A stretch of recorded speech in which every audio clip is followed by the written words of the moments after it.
أعوذ بالله من الشيطان الرجيم. بسم الله الرحمن الرحيم.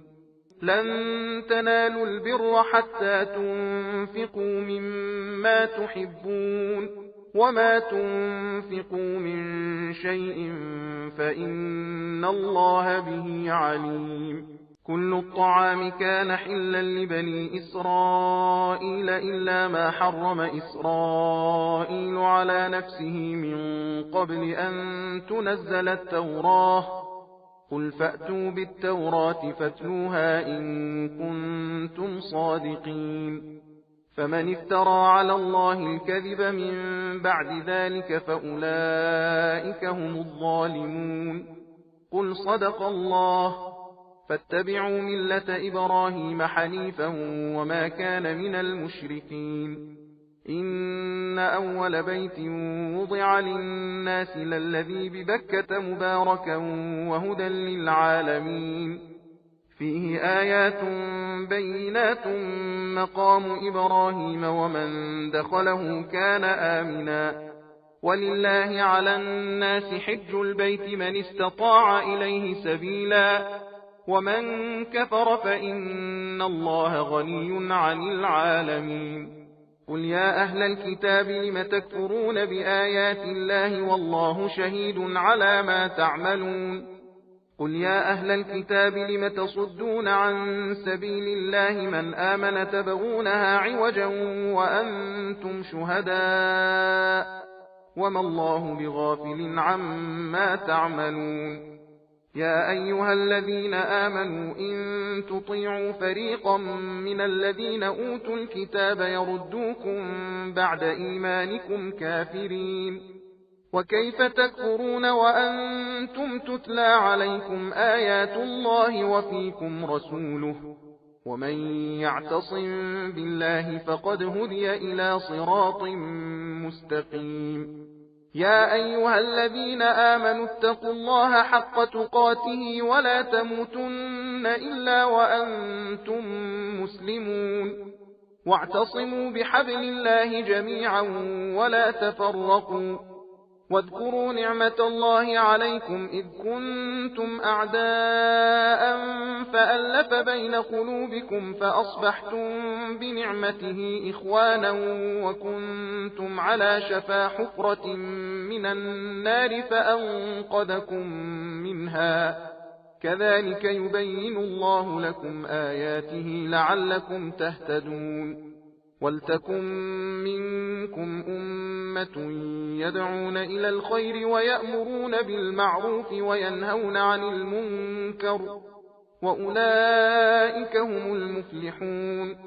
ولا تكونوا كالذين تفرقوا واختلفوا من بعد ما جاءهم البينات وأولئك لهم عذاب عظيم.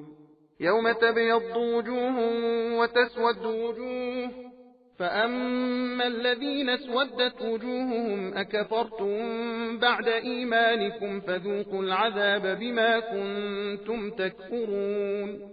وأما الذين ابيضت وجوههم ففي رحمة الله هم فيها خالدون. تلك آيات الله نتلوها عليك بالحق وما الله يريد ظلما للعالمين. ولله ما في السماوات وما في الأرض وإلى الله ترجع الأمور. كنتم خير أمة أخرجت للناس تأمرون بالمعروف وتنهون عن المنكر وتؤمنون بالله. ولو آمن أهل الكتاب لكان خيرا لهم منهم المؤمنون وأكثرهم الفاسقون. لن يضروكم إلا أذى وإن يقاتلوكم يولوكم الأدبار ثم لا ينصرون.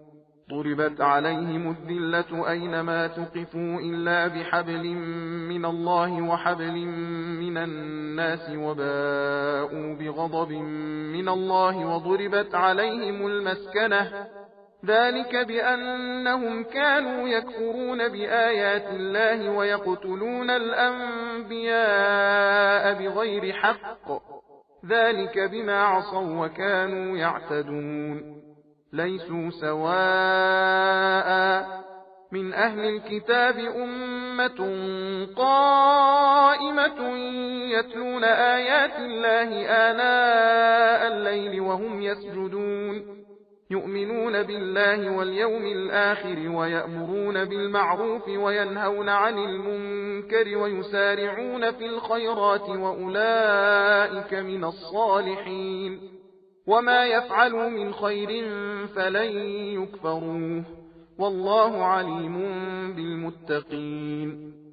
إن الذين كفروا لن تغني عنهم أموالهم ولا أولادهم من الله شيئا وأولئك أصحاب النار هم فيها خالدون.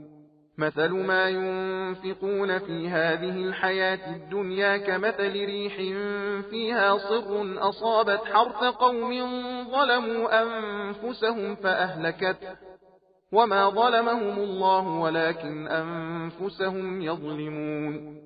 يا أيها الذين آمنوا لا تتخذوا بطانة من دونكم لا يألونكم خبالا ودوا ما عنتم قد بدت البغضاء من أفواههم وما تخفي صدورهم أكبر قد بينا لكم الآيات إن كنتم تعقلون. ها أنتم أولئك تحبونهم ولا يحبونكم وتؤمنون بالكتاب كله وإذا لقوكم قالوا آمنا وإذا خلوا عضوا عليكم الأنامل من الغيظ قل موتوا بغيظكم إن الله عليم بذات الصدور. إن تمسسكم حسنة تسؤهم وإن تصبكم سيئة يفرحوا بها وإن تصبروا وتتقوا لا يضركم كيدهم شيئا إن الله بما يعملون محيط. وإذ غدوت من أهلك تبوئ المؤمنين مقاعد للقتال والله سميع عليم. إذ هم الطائفتان منكم أن تفشلا والله وليهما وعلى الله فليتوكل المؤمنون. ولقد نصركم الله ببدر وأنتم أذلة فاتقوا الله لعلكم تشكرون.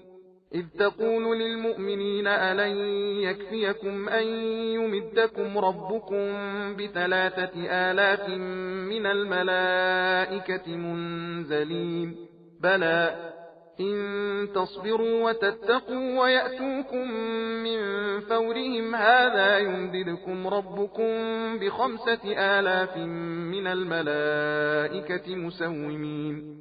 وما جعله الله إلا بشرى لكم ولتطمئن قلوبكم به وما النصر إلا من عند الله العزيز الحكيم. ليقطع طرفا من الذين كفروا أو يكبتهم فينقلبوا خائبين. ليس لك من الأمر شيء أو يتوب عليهم أو يعذبهم فإنهم ظالمون. ولله ما في السماوات وما في الأرض يغفر لمن يشاء ويعذب من يشاء والله غفور رحيم. يا أيها الذين آمنوا لا تأكلوا الربا أضعافا مضاعفة واتقوا الله لعلكم تفلحون. واتقوا النار التي أعدت للكافرين وأطيعوا الله والرسول لعلكم ترحمون. وسارعوا إلى مغفرة من ربكم وجنة عرضها السماوات والأرض أعدت للمتقين الذين ينفقون في السراء والضراء والكاظمين الغيظ والعافين عن الناس والله يحب المحسنين. والذين إذا فعلوا فاحشة أو ظلموا أنفسهم ذكروا الله فاستغفروا لذنوبهم ومن يغفر الذنوب إلا الله ولم يصروا على ما فعلوا وهم يعلمون.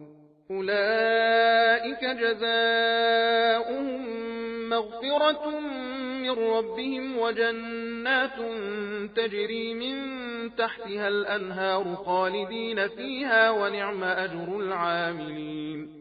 قد خلت من قبلكم سنن فسيروا في الأرض فانظروا كيف كان عاقبة المكذبين. هذا بيان للناس وهدى وموعظة للمتقين. ولا تهنوا ولا تحزنوا وأنتم الأعلون إن كنتم مؤمنين. إن يمسسكم قرح فقد مس القوم قرح مثله وتلك الأيام نداولها بين الناس وليعلم الله الذين آمنوا ويتخذ منكم شهداء والله لا يحب الظالمين. وليمحص الله الذين آمنوا ويمحق الكافرين. أم حسبتم أن تدخلوا الجنة ولما يعلم الله الذين جاهدوا منكم ويعلم الصابرين. ولقد كنتم تمنون الموت من قبل أن تلقوه فقد رأيتموه وأنتم تنظرون.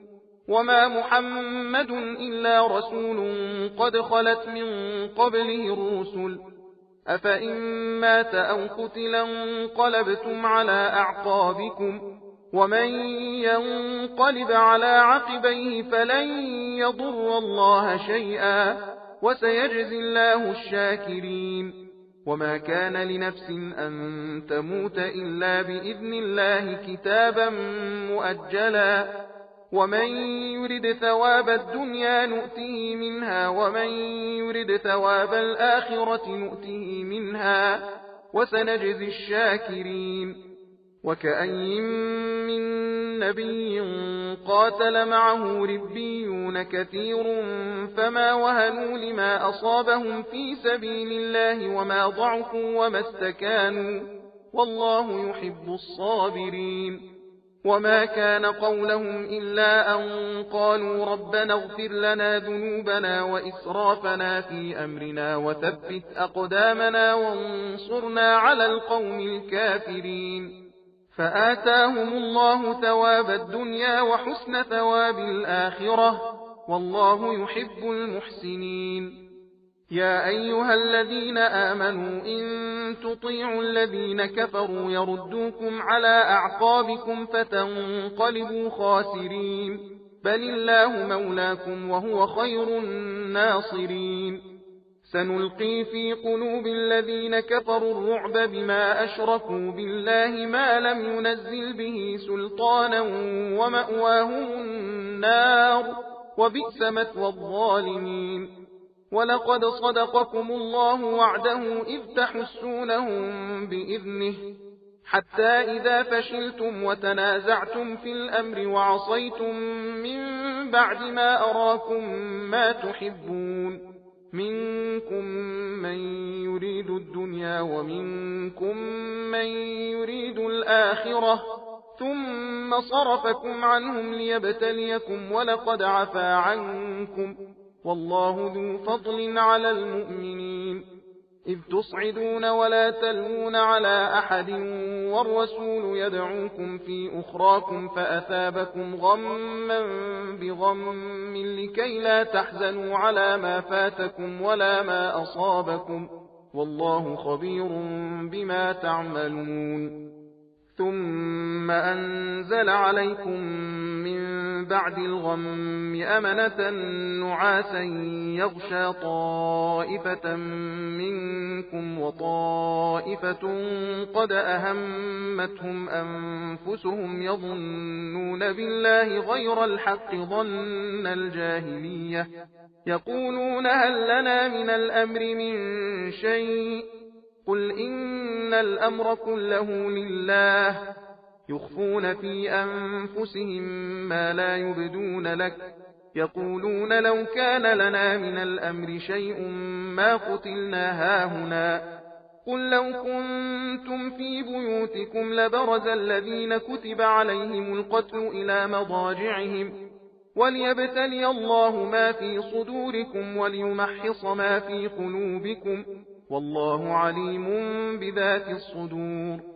إن الذين تولوا منكم يوم التقى الجمعان إنما استزلهم الشيطان ببعض ما كسبوا ولقد عفى الله عنهم إن الله غفور حليم. يا أيها الذين آمنوا لا تكونوا كالذين كفروا وقالوا لإخوانهم إذا ضربوا في الأرض أو كانوا غزا لو كانوا عندنا ما ماتوا وما قتلوا ليجعل الله ذلك حسرة في قلوبهم والله يحيي ويميت والله بما تعملون بصير. ولئن قتلتم في سبيل الله أو متم لمغفرة من الله ورحمة خير مما يجمعون. ولئن متم أو قتلتم لإلى الله تحشرون. فبما رحمة من الله لنت لهم ولو كنت فظا غليظ القلب لانفضوا من حولك فاعف عنهم واستغفر لهم وشاورهم في الأمر فإذا عزمت فتوكل على الله إن الله يحب المتوكلين. إن ينصركم الله فلا غالب لكم وإن يخذلكم فمن ذا الذي ينصركم من بعده وعلى الله فليتوكل المؤمنون. وما كان لنبي أن يغل ومن يغل يأت بما غل يوم القيامة ثم توفى كل نفس ما كسبت وهم لا يظلمون.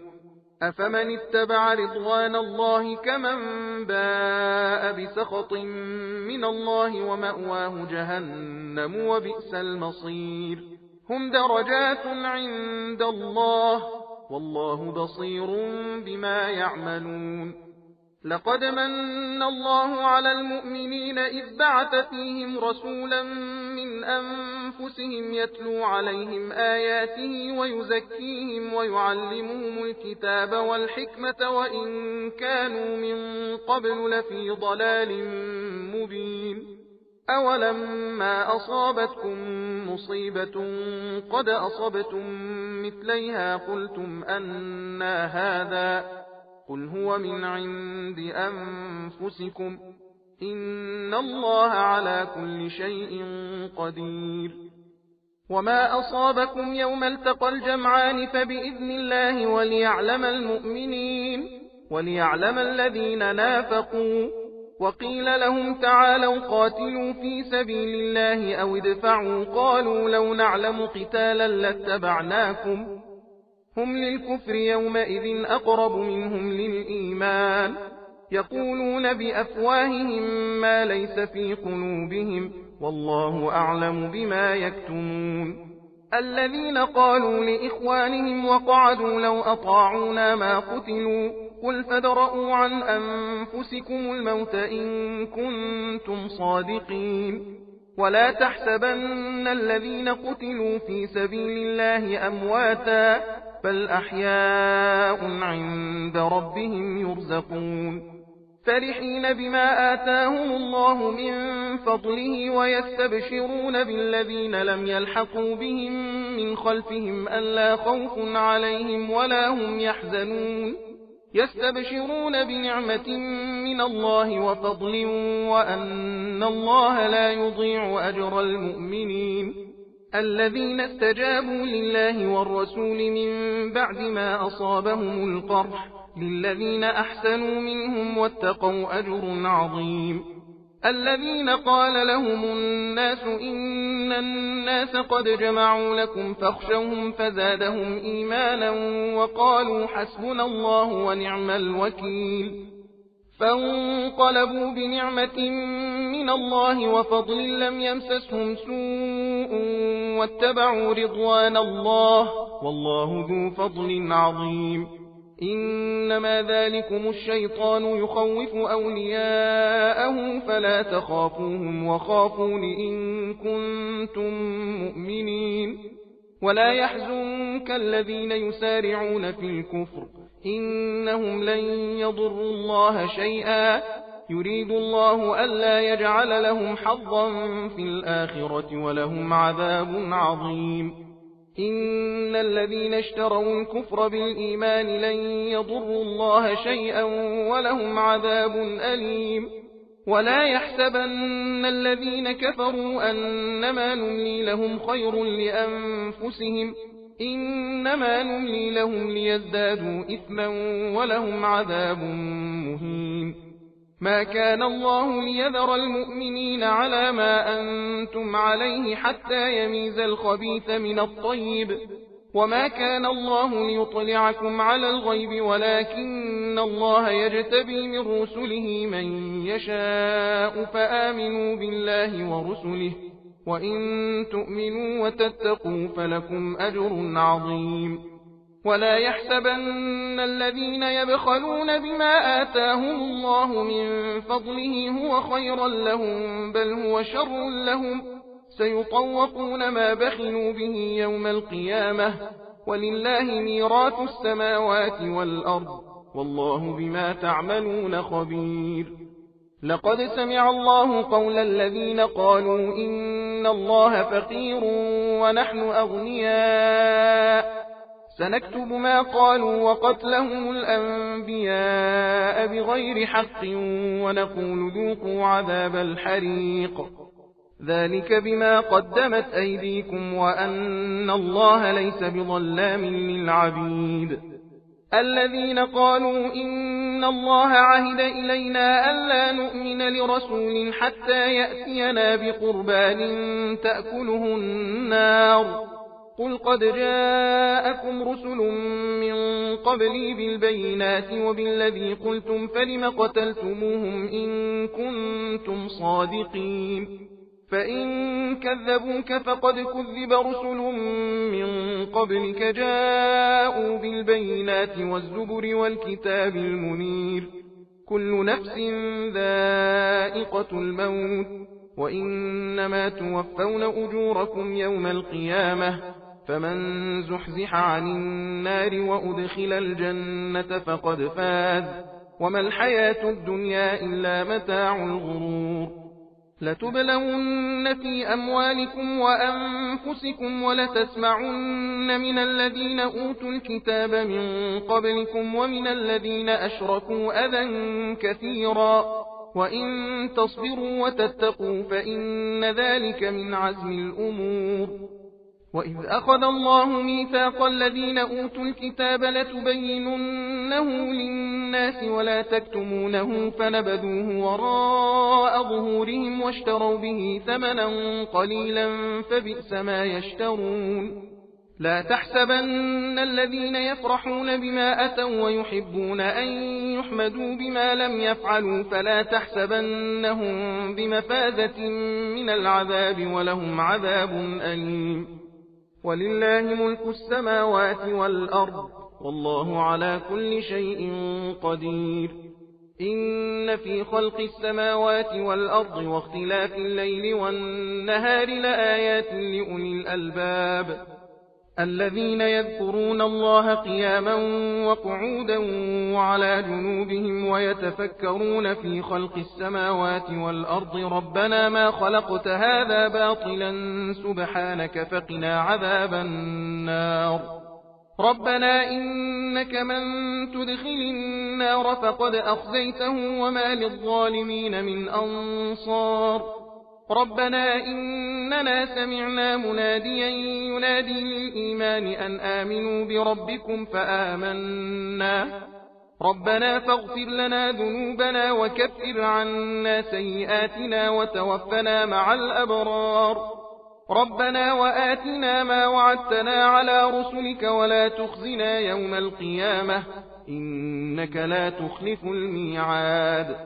فاستجاب لهم ربهم أني لا أضيع عمل عامل منكم من ذكر أو أنثى بعضكم من بعض فالذين هاجروا وأخرجوا من ديارهم وأوذوا في سبيلي وقاتلوا وقتلوا لأكفرن عنهم سيئاتهم ولأدخلنهم جنات تجري من تحتها الأنهار ثوابا من عند الله والله عنده حسن الثواب.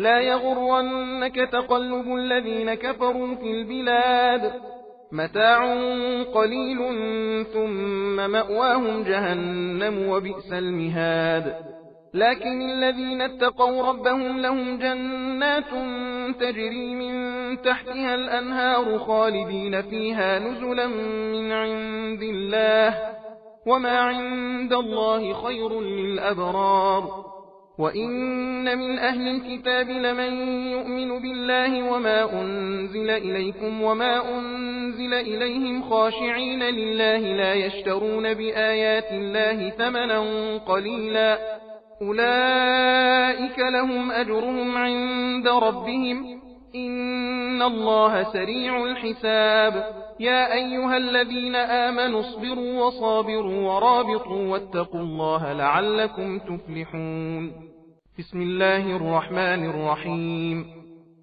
يا أيها الناس اتقوا ربكم الذي خلقكم من نفس واحدة وخلق منها زوجها وبث منهما رجالا كثيرا ونساء واتقوا الله الذي تساءلون به والأرحام إن الله كان عليكم رقيبا وآتوا اليتامى أموالهم ولا تتبدلوا الخبيث بالطيب ولا تأكلوا أموالهم إلى أموالكم وآتوا اليتامى أموالهم ولا تتبدلوا الخبيث بالطيب ولا تأكلوا أموالهم إلى أموالكم إنه كان حوبا كبيرا وإن خفتم ألا تقسطوا في اليتامى فانكحوا ما طاب لكم من النساء مثنى وثلاث ورباع فإن خفتم ألا تعدلوا فواحدة أو ما ملكت أيمانكم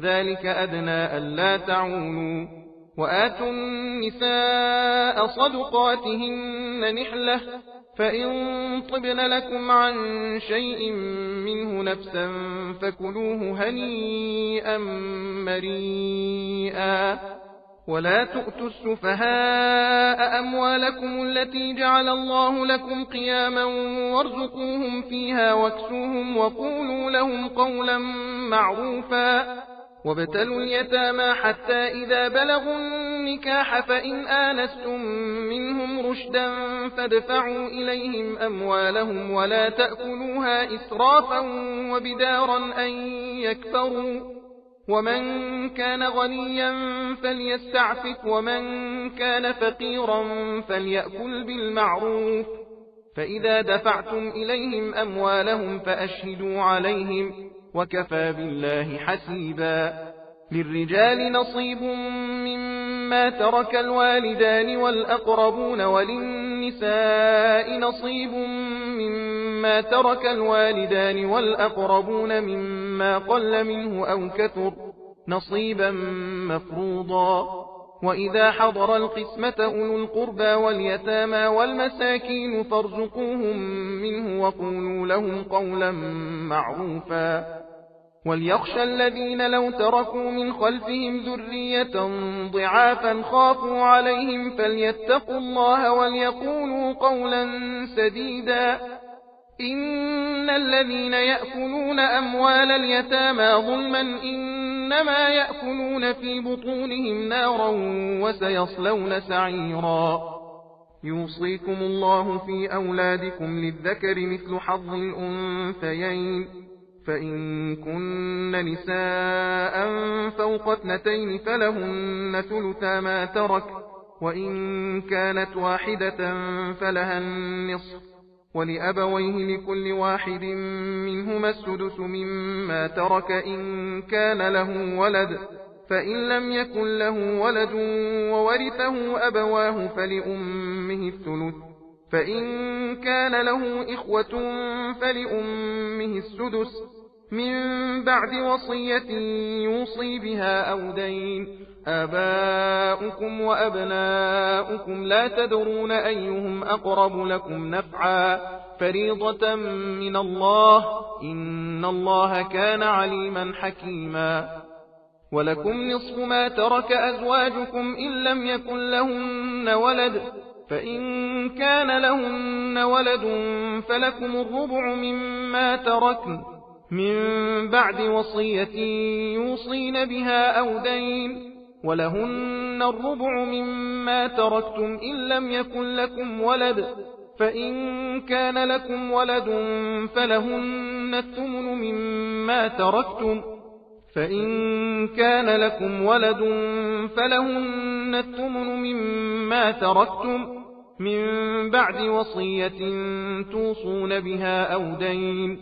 وإن كان رجل يورث كلالة أو امرأة وله أخ أو أخت فلكل واحد منهما السدس، فإن كانوا أكثر من ذلك فهم شركاء في الثلث من بعد وصية يوصى بها أو دين غير مضار، وصية من الله والله عليم حليم.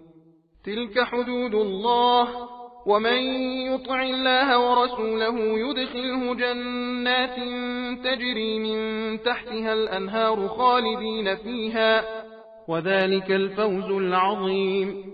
ومن يعص الله ورسوله ويتعد حدوده يدخله نارا خالدا فيها وله عذاب مهين. واللاتي يأتين الفاحشة من نسائكم فاستشهدوا عليهن 4 منكم، فإن شهدوا فأمسكوهن في البيوت حتى يتوفاهن الموت أو يجعل الله لهن سبيلا. واللذان يأتيانها منكم فآذوهما، فإن تابا وأصلحا فأعرضوا عنهما، إن الله كان توابا رحيما. إنما التوبة على الله للذين يعملون السوء بجهالة ثم يتوبون من قريب فأولئك يتوب الله عليهم، وكان الله عليما حكيما. وليست التوبة للذين يعملون السيئات حتى إذا حضر أحدهم الموت قال إني تبت الآن، ولا الذين يموتون وهم كفار، أولئك أعتدنا لهم عذابا أليما. يا أيها الذين آمنوا لا يحل لكم أن ترثوا النساء كرها، ولا تعضلوهن لتذهبوا ببعض ما آتيتموهن إلا أن يأتين بفاحشة مبينة، وعاشروهن بالمعروف، فإن كرهتموهن فعسى أن تكرهوا شيئا ويجعل الله فيه خيرا كثيرا. وإن أردتم استبدال زوج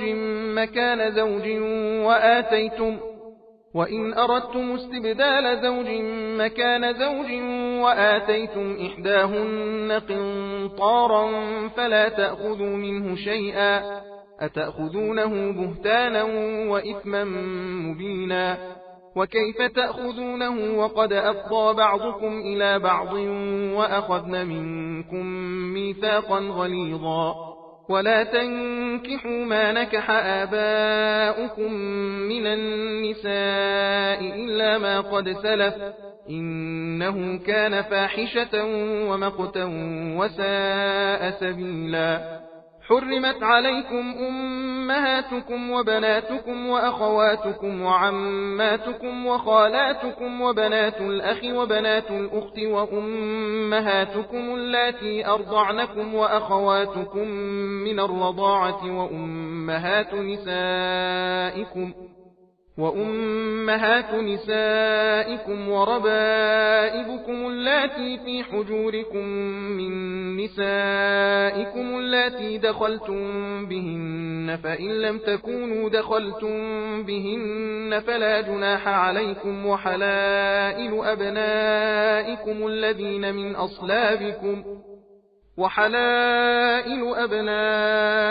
الذين من أصلابكم وأن تجمعوا بين الأختين إلا ما قد سلف، إن الله كان غفورا رحيما. صدق الله العلي العظيم. إنا هدينا